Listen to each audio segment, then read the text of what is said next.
Good afternoon and welcome to Athletic Director U. I'm Glenn Sugiyama, Managing Partner at DHR International Executive Search Firm.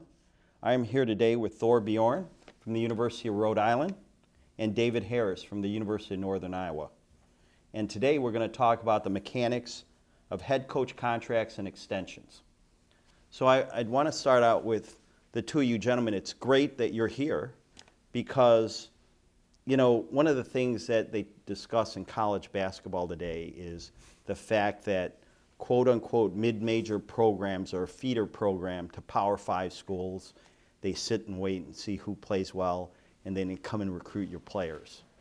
Same thing happens in the coaching level, obviously. As your coaches win, they could come and recruit your coaches. What do you do? You both have successful basketball coaches. What do you do to protect yourselves as far as contracts? And what's important to you as you negotiate a contract?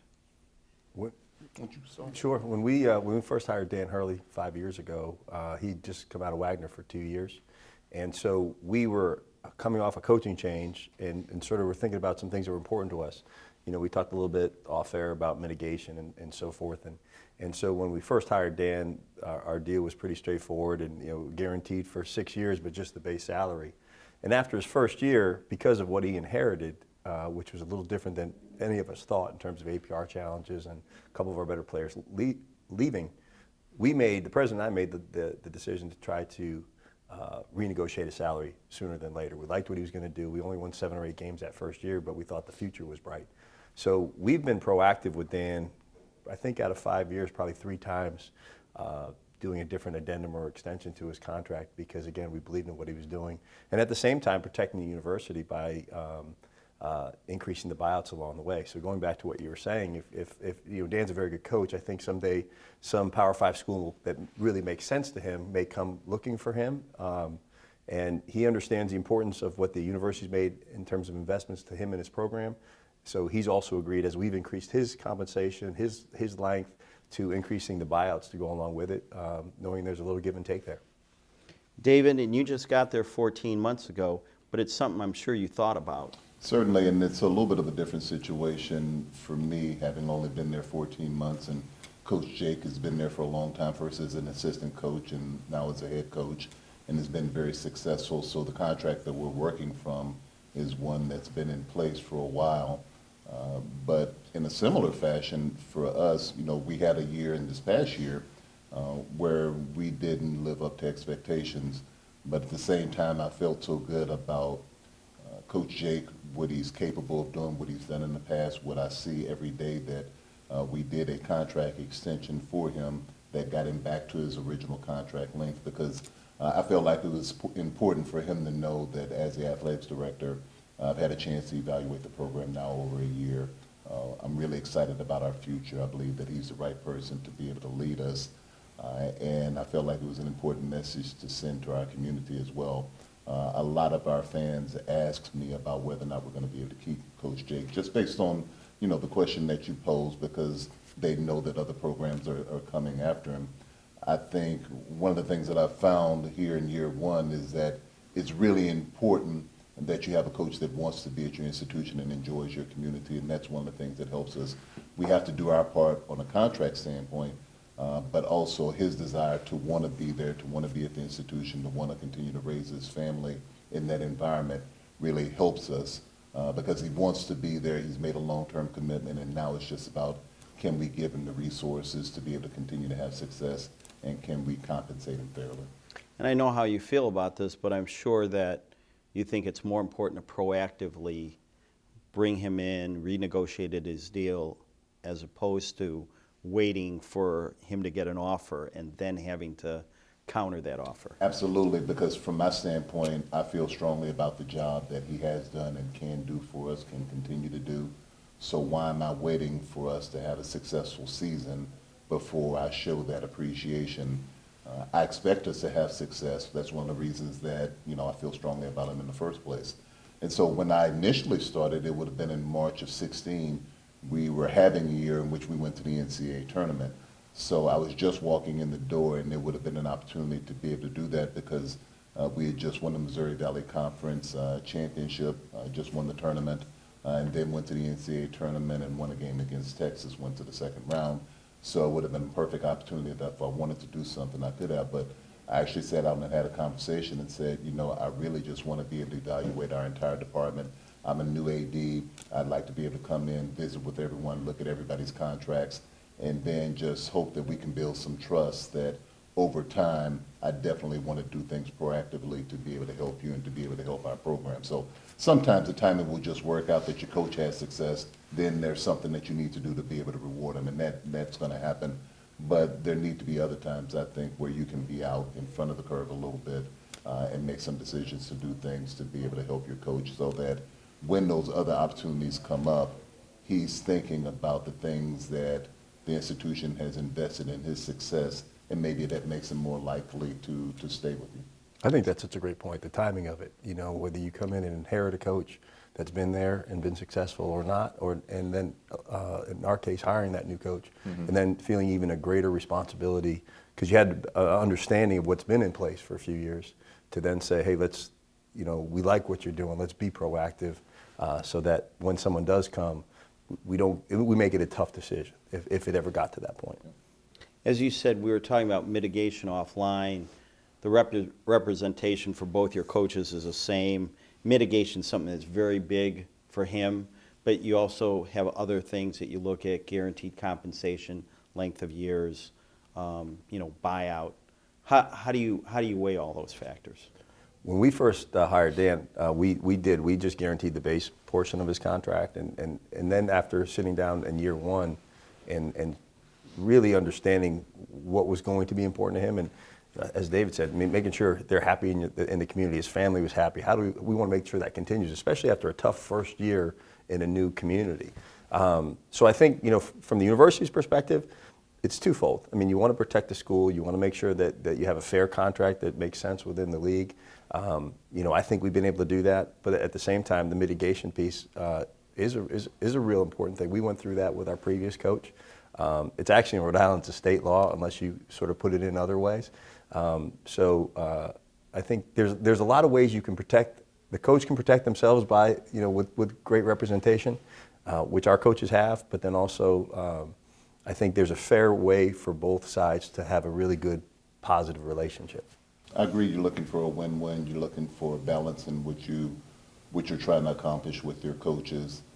So you want something that's fair to your institution, but also fair to your coach. And so you're working to try to find just the right ingredients so that you can walk out of it with both sides feeling like we now have the foundation for a good and respectful working relationship that will grow over a period of time. And we know that the terms will change over time, the salary will change over time. If we were having success, then that first contract that you're doing is obviously not going to be the only one that you're going to do. You're going to have new contracts, you're going to have extensions. So in the beginning, you're just thinking about how to set a foundation for what's fair, what's balanced. You understand the protection that they need. You understand that you have to protect your own institution, and your approach is trying to be fair and trying to be professional and make sure that everyone feels like you're now off to the type of working relationship that you want to have. That trusted partnership. As you're talking, that's what I keep thinking about. It's building that trustworthy partnership with your coach, so that even though you both sort of have two different masters to serve, so to speak, that you don't, but you do. Head coaches are going to certainly have their priorities in trying to win games and build their programs, and we're trying to protect and represent the university. But I think it's critically important where a coach can trust the AD that they're going to be extremely honest with him, but they're also going to really help grow their relationship and the university's investment in them if you're doing well. Having said that, it doesn't mean it's all going to work out. Right. We have sleepless nights because it doesn't always work out the way that you want to. So you try to set up that relationship, you establish a trust, and over a period of time, you hope that grows. But there may come a point in time when your coach just decides that there's another situation that's better, and you have to be ready for that as well and be prepared to go on and do what you need to do to be able to keep your program moving forward. So you put a lot of time, a lot of attention into trying to make sure it's the best possible situation, the best possible relationship that you can have. But ultimately, it's a profession for all of us. And in any profession, people have a right to make a decision to go in another direction. Your challenge is to just make sure that if that does happen, that you're prepared for it and that you can move as seamlessly as possible to wherever your next head coach is going to be. That's not where anybody wants to go if you have a good coach, but you're not doing your job if you haven't at least given that some thought. Mm-hmm. You know, I'm a search firm, so I negotiate on behalf of you all. What do you consider a win and what do you consider a loss? From what standpoint? From the contractual standpoint is, you know, we won that deal, we got a good deal, we're happy with that deal. What are the things that are important to you as you look at it? I think from a financial standpoint, you just want to make sure that when you're looking at the compensation, you want to make sure that you're paying compensation that you feel like you can afford within the context of your department's budget, the money that you have available. So I don't know that I think about it at this point as a win versus a loss. You think about it from a standpoint of we have these parameters that we feel like if we can stay within, it gives us the best chance to be able to succeed in men's basketball, but then as an entire athletics department and as an institution. If we have to get outside of those parameters, then you start to compromise something to a certain extent. So can you go through and negotiate a contract and come out on the other end with terms, with buyout, with compensation that you feel like you can look yourself in the mirror, you feel good about, you feel like it works within the climate of your institution? Because that's the other thing. What's the culture of your institution? Which generally accepted, because every school is a little bit different, and if you negotiate something that just seems so far out of whack with the culture of your area or with your state or with your institution, then that can cause problems. So you think about things like that as much as you think about the compensation and terms. And I don't think of it as a win. I think about it what's fair and what is fair for both sides. So when we've gone in, we know the parameters, we know the highs and lows, and so to be able to, and they're not that far apart. It's not like we're going in and saying, okay, we're going to do $1 million contract, but wow, we'd really love to get out of this with a $600,000 contract. It's going in and I think building the relationship and trusting relationship with the person that's doing the negotiation for the coach so that they know you're just being straight up and honest. And then you have to have confidence that they've done their research so they know the league, they know where they stand, and we have to be honest with the coach to say, hey, we're not in position to make you the highest paid person in the league. Here's why, but you know, we do want to get you and your family to a point where you're comfortable based on all the parameters you said, especially being a state school. It brings its own unique challenges to that level of compensation. Yeah, if you look at it as a win, then that means that your coach has lost, right? Right. And so if your coach is starting that relationship off feeling like he's a loser in that situation, then what does that mean for the future? Because as we said, we want this to be a long-term relationship.